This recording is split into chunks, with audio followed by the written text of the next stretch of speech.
समांतर मैट्रिक की परीक्षा में समांतर श्रेणी से जो प्रश्न पूछे जाते हैं उससे संबंधित हम आज 6 सवाल आपको बताने जा रहे हैं।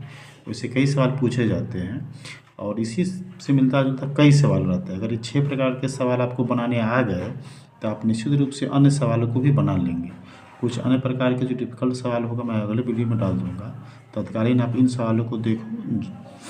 देखिए पहला सवाल है समांतर श्रेणी 3√2 2√2 3 + 3√2 का सार अंतर निकाले। तो मैंने आपको सूत्र बताया था कि d बराबर होता है x2 - x1। तो यहाँ पर आप देखिए दूसरा पद आपका यहाँ क्या है 3 + √2। पहला पद क्या है 3, तो इसमें से 3 घटाएंगे तो यहाँ 3 से 3 कट गया, बराबर कितना हो गया √2। आसानी से इस तरह से इसका आंसर डी हो गया। इस तरह के सवाल को आसानी से आप हल कर सकते हैं। अब समांतर श्रेणी के 3 पद आपको दिया हुआ तो x का मान याद करना हो तो परिभाषा से आप समांतर श्रेणी की जो परिभाषा आपको दिए हैं उससे आप देखिएगा तो T2 माइनस होता है T1 बराबर T3 - T2। तो यहाँ पर देखिए T2 दूसरा पद क्या है 3x माइनस पहला पद क्या है x + 2 है, घटाएंगे तो ये भी माइनस हो जाएगा। और T3 में से T2 घटाएंगे T3 यहाँ क्या है 4x + 1 और T2 क्या है यहाँ 3x है तो -3x। अब इसको आगे की ओर बढ़िए तो क्या हो जाएगा 2x - 2 बराबर इसमें से माइनस होगा तो क्या हो जाएगा x + 1।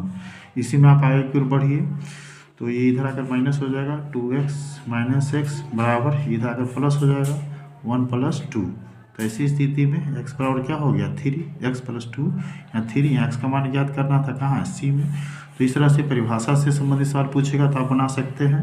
अब इसका यनवा पद निकालना है तो यनवा पद के लिए आपको सूत्र लिखाया गया हुआ था तो इसके लिए पहले हम a निकालेंगे। यहाँ a बराबर देखिए कितना है 14 है। d हमको निकालना है तो T2 - T1 होगा तो यहाँ 9 में से हमको क्या करना है 14 घटाना होगा। 9 में से 14 घटाएंगे तो कितना हो जाएगा -5।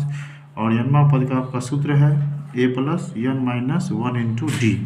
अब यहाँ पर देखिए a का मान आपको यहाँ कितना मिला है 14 प्लस और n का मान यनवा पद ज्ञात करना ही है हमको चूँकि तो हम n माइनस लिखेंगे 1 और इसका मान कितना है -5। तो यहाँ देखिए 14 इस -5 से गुना होगा तो 5 हो जाएगा, ये माइनस माइनस क्या होगा +5 हो जाएगा बराबर कितना हो गया 19 - 5n।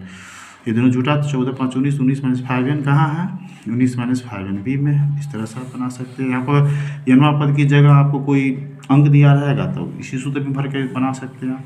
अब कहता है इसका 11वां पद निकाले। देखिए इसी में 11वां पद निकालना है तो यहाँ a बराबर क्या है -3, d बराबर क्या होगा आपका -1/2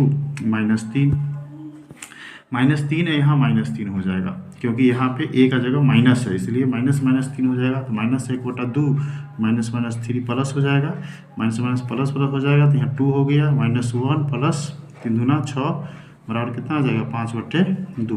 तो 5/2 प्लस में आ गया।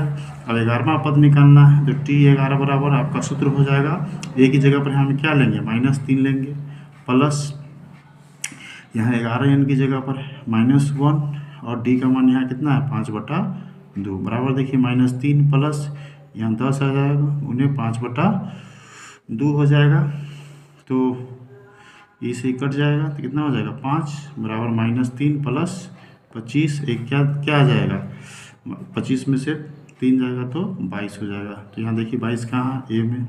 इस तरह से आप 11वां पद निकाल लेंगे। तो सूत्र आपको याद होना चाहिए जो कि पिछले वीडियो में आपने बताया है, उसके आधार पर सूत्र में मान भर के आप इसका मान निकाल सकते हैं। अब इसका कौन सा पद शून्य होगा तो यनवा पद शून्य हो जाए Tn बराबर अगर हम 0 ले लें तो यहाँ पर आप देखिए d का मान हमको क्या निकालना होगा 18 - 21 बराबर क्या आएगा -3 हो जाएगा और a बराबर क्या है आपको 21 है। तो आप देखिए तो यनवा पद 0 है तो यनवा पद के लिए हम a+ जैसे ही करेंगे a की जगह 21 प्लस यनवा पद 0 हमको निकालना है तो n - 1 हो जाएगा और पदांतर कितना निकाले हैं -3 तो यहाँ -3 हो जाएगा। इसका मान क्या है 0 तो ये 0 हो जाएगा। अब आगे की ओर बढ़िए 21 उधर जाएगा n - 1 गुने -3 बराबर 21 इधर आकर के माइनस हो जाएगा -21 हो जाएगा। अब आगे की ओर बढ़िए तो यहाँ पर देखिए आपका n - 1 बराबर -21/-3। आगे की ओर बढ़िए तो माइनस यन 1 बराबर क्या हो जाएगा 7। ऐसी स्थिति में यन बराबर क्या होगा 7 + 1 बराबर कितना हो गया 8, 8वां पद हो गया। इसी तरह से इस सूत्र का प्रयोग करके आप निकाल सकते हैं, इसका 8वां पद आंसर हो जाएगा। तो इसलिए आपको यह सूत्र याद रहना बहुत जरूरी है। उसके बाद है इसके 11 पदों का योगफल निकालना है, ये समांतर श्रेणी में आ जाएगा। तो आप समांतर श्रेणी में 11 पदों का निकालना, तो यहाँ ए बराबर देखिए पहला पद क्या है 2, डी बराबर आपको कितना है 6 में से 2 घटाएंगे तो कितना आ जाएगा 4। तो हमारे पास यस एन बराबर क्या है n/2 into 2a plus n-1 into D. ये सूत्र है, इसमें मान भरेंगे आसानी से निकल जाएगा। यहाँ पर n का मान क्या दिया है 11वां पद है तो 11 हो जाएगा, तो 11/2 आ जाएगा। और यहाँ 2 गुने a का मान 2 है तो 2 लेंगे, प्लस n-1 है तो 11 - 1 लेंगे, और गुने d का मान कितना आया 4 आया है तो 4 लेंगे। इस तरह से फिर आगे बढ़ेंगे।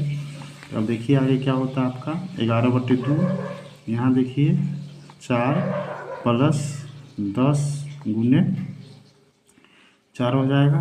अब आगे की ओर बढ़िए तो देखिए 11/2 गुने 10 तक 40 है, 4 जोड़ेंगे तो कितना हो जाएगा 44 हो जाएगा। अब इसको काटेंगे तो 22 हो जाएगा।